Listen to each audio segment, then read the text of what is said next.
All right, people, welcome to APUSH, and we have a lot to do.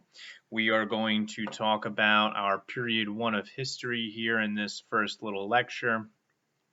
I do like to get some of these chapters out of the way via YouTube, via these videos. This way we can have more time in class to do other things, or if we're not in class, obviously this is a way for me to lecture to you guys.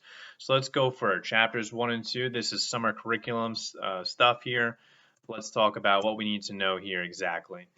So first off, let's start with where everything begins. And everything begins in this pre-Columbian era, talking about where do the first actual people on this continent of North America, where do they come from?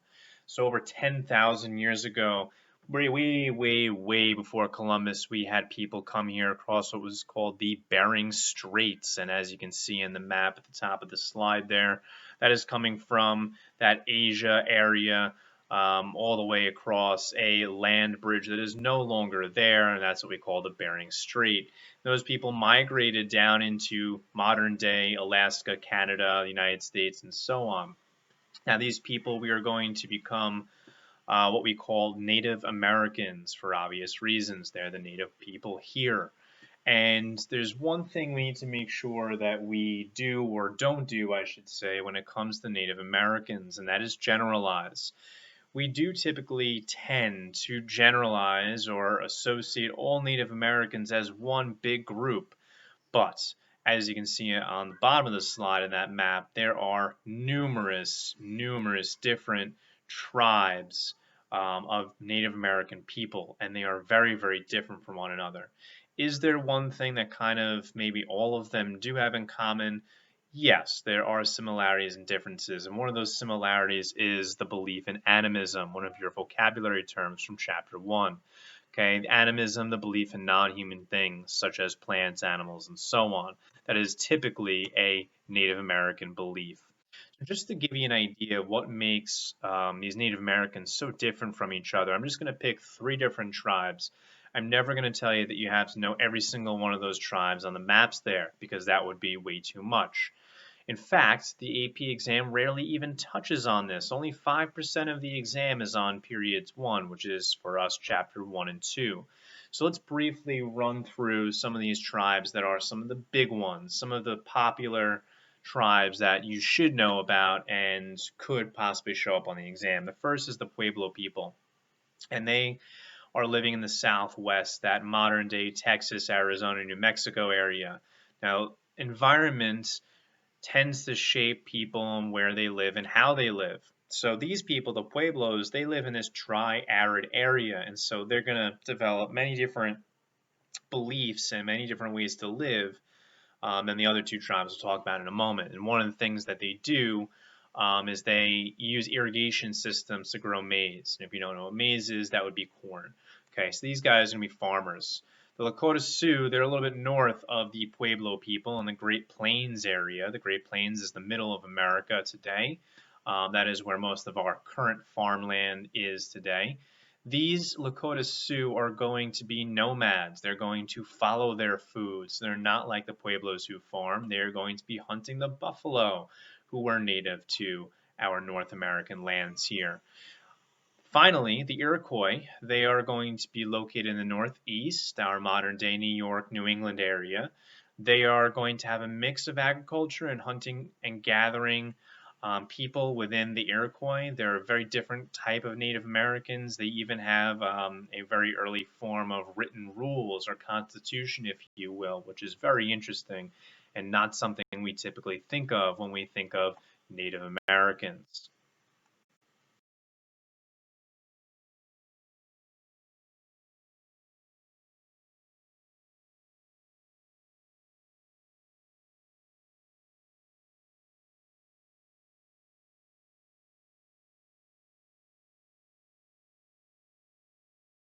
Okay, so moving on, talking about why it is the Europeans even come to this new world. There's many different reasons. There's not just one. First off, the Renaissance, improvements in technology. That's some throwback information that you may remember from last year. Next, we have religious conflict, as you may remember, the Reformation and people questioning things as far as the church and their rules. And then you have the expanding of trade. And this was a huge one as to why Columbus will look for that new route to Asia, because he was blocked by the Ottoman Turks. So that is a reason that Columbus tries to find that new route. What else? Interest in goods elsewhere, specifically spices. Again, you probably remember this. Economic power, empires, Spain, Portugal, looking for those new empires to grow their wealth. And better technology, as mentioned, and the printing press, which led to excitement and the spread of those ideas. So push and pull factors, pretty simple, as we kind of just mentioned, why it is Europeans are going to come over. And then once people start to come over, you're going to see a lot of word of mouth with the printing press and so on, lead to this excitement and to people wanting to come to the New World. Along with economic opportunities, as we'll see with various colonies, you're going to see religious motives. So most of those pull factors we'll talk specifically about in the colonies coming up. So just to talk about Columbus briefly, first off, this is just a guess of what Columbus looks like. It's kind of interesting. We actually have no idea what he looked like. This is every picture you see of Columbus is a pre-generated, guess, for lack of a better word, of what he looked like. But anyways, as you may remember, under the support of Ferdinand and Isabella, he sails the ocean blue in 1492 and lands up in the Bahamas. We credit him with discovering America, air quotes there. And obviously, you're entitled to your own opinion on whether or not he was the first person to discover America. There is certainly evidence to many others discovering America way before he ever did, and that's fine. I'm just telling you what College Board is accepting as, who opens the door for all these Europeans to come on over, and that would be Columbus. So during his time, during his lifetime, he never was the rock star that he will become later on. There was no such thing as a holiday for Columbus. There was no, riches and gold and Hollywood status, if you will, for Columbus. It's way after his death that they start to look back and celebrate his success. And obviously, even today, I put legacy in question mark because Columbus's legacy is very interesting. He is someone that, yes, maybe had found America. However, he might have done some really bad things as well. And there's a lot of people that would like to see Columbus and Columbus Day, for example, a day that we get off school. A lot of people would like to see that removed from our calendar because they don't agree with what he did to the Native Americans and his exploitation and his transfer of diseases and whatnot. So his legacy and what you believe in his legacy is up to you. And that's kind of what I was asking you in your first homework about his legacy. Continuing with why it is people came to the Americas and then the effects of that. We have the 3 Gs, and this is something you definitely remember from last year: gold, glory, and God. Okay, so new sources of wealth, power, and status, and converting people to Christianity. So once Columbus, makes it to America and we start to see more Europeans come back and forth between the old world and the new, we're going to call this the Columbian Exchange. And this was also a vocabulary term, very important for you to know. The exchange of food, diseases, people, ideas between the old world in Europe, okay, in Africa, and then the new world, okay, North America in particular is where our focus is for this class. Just some examples. Obviously on the graphic there on the map, you see many different foods and animals and obviously diseases. Some big ones to know: horses. They were reintroduced to the continent. Believe it or not, horses were here a long time ago, but they became extinct in the North American continent, that is. Smallpox, syphilis, malaria, all these diseases became very deadly to the Native Americans because they had no immunity to them. And then maize and corn from America was something that went back to Europe that was very, very popular. So you can see a range of food and diseases and animals that came back and forth between the two places.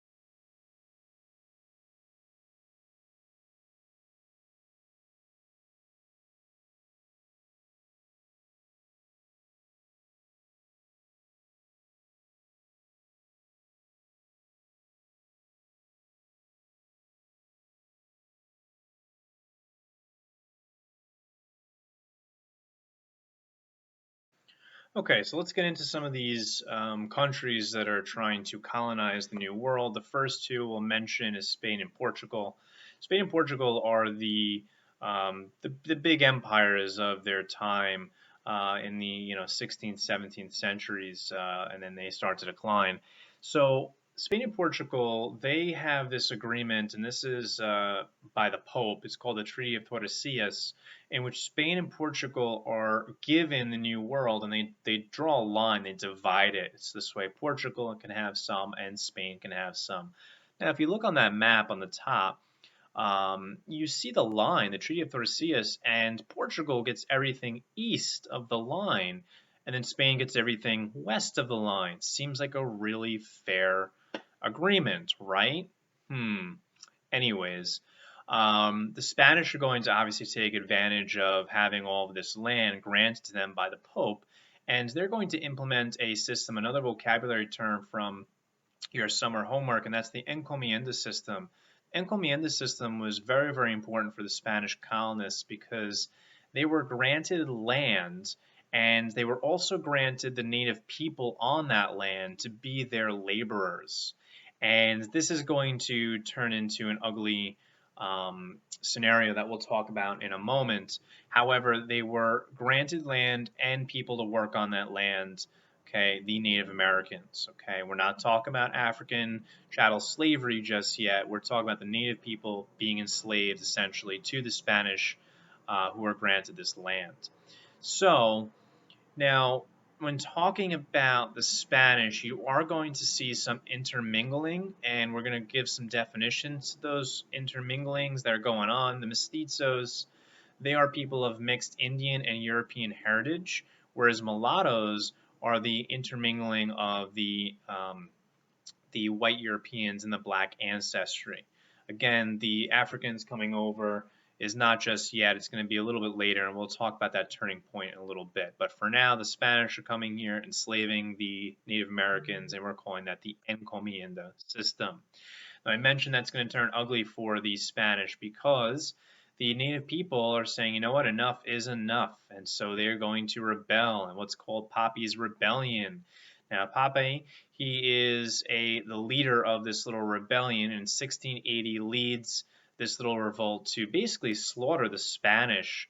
Over 100 Spanish are slaughtered in this little mission out in the southwest area of modern-day United States. And the Spanish are slaughtered. The rebellion is successful for the Native Americans, and you're not going to see the Spanish kind of come back to that area for another decade or so.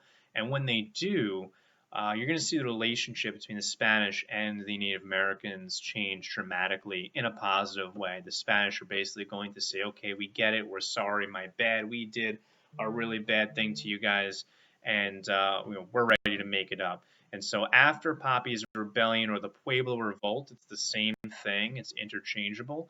You're going to see a relationship between the natives and the Spanish become very different in a positive way, much more intermingling and working together. Okay, so that's very important for you to know.